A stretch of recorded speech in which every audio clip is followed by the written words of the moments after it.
How to remove suds from your dishwasher. So you can see the bottom of this dishwasher is full of suds.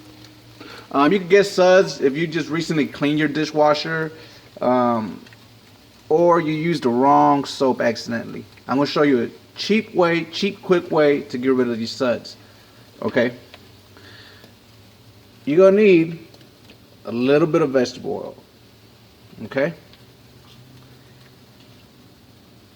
You just need a half a capful. You just pour that inside your dishwasher.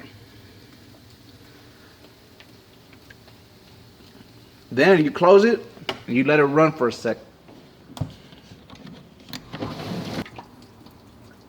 Okay, I let this dishwasher run for about 2 to 3 minutes. As you can see, all the suds are gone.